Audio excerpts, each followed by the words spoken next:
IPL trading ന്യൂസുമായി ബന്ധപ്പെട്ട് ഇന്ന് പുറത്തു വന്ന പ്രധാനപ്പെട്ട രണ്ട് അപ്ഡേറ്റുമായിട്ടാണ് ഈ വീഡിയോയിൽ പറയാൻ പോകുന്നത്. ആദ്യത്തെ അപ്ഡേറ്റ് ഇഷാൻ കിഷനുമായി ബന്ധപ്പെട്ടതാണ്. സഞ്ജു സാംസനെ ട്രേഡിംഗ് വഴി കൊൽക്കത്ത ടീം മാനേജ്മെന്റിന് ടീമിലെത്തിക്കാൻ താല്പര്യമുണ്ടായിരുന്നു. എന്നാൽ ഈ ഒരു ഡീൽ രാജസ്ഥാൻ റോയൽ വെങ്കടേഷ് അയ്യർ സഞ്ജു സാംസൺ ഡീലായിരുന്നു രാജസ്ഥാന് മുമ്പിൽ കൊൽക്കത്ത മാനേജ്മെന്റ് വെച്ചിട്ടുള്ളത്. എന്നാൽ ഈ ഒരു ഡീൽ രാജസ്ഥാൻ റോയൽസ് മാനേജ്മെന്റ് നിരസിക്കുകയായിരുന്നു. എന്നാൽ അതിനെ തുടർന്ന് മറ്റൊരു വിക്കറ്റ് കീപ്പർ ഓപ്ഷനായിട്ട് ഇഷാൻ കിഷന്റെ പിറകെ കൊൽക്കത്ത മാനേജ്മെന്റ് ഇന്ത്യൻ വിക്കറ്റ് കീപ്പറായിട്ട് ഇഷാൻ കിഷന്റെ പുറകെ കൊൽക്കത്ത മാനേജ്മെന്റ് പോവുകയായിരുന്നു. എന്നാൽ ഇഷാൻ കിഷന് ബദലായി ഇഷാൻ കിഷനെ കൊൽക്കത്തക്ക് കൊടുക്കുകയാണെങ്കിൽ വെങ്കടേഷ് അയ്യറിന് പകരം ഹൈദരാബാദിനെ കൈമാറാം എന്നുള്ള ഡീലാണ് കൊൽക്കത്ത മാനേജ്മെന്റ് വെച്ചിട്ടുള്ളത്.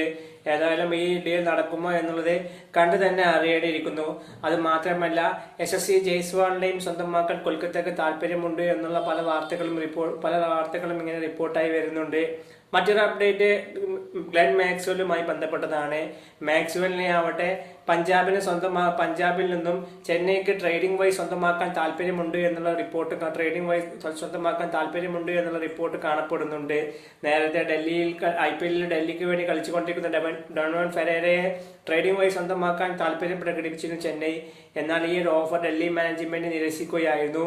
ഏതായാലും മാക്സ്വെല്ലിന്റെ ട്രേഡ് നടക്കുമോ എന്നുള്ളത് കണ്ടു തന്നെ അറിയേണ്ടിയിരിക്കുന്നു.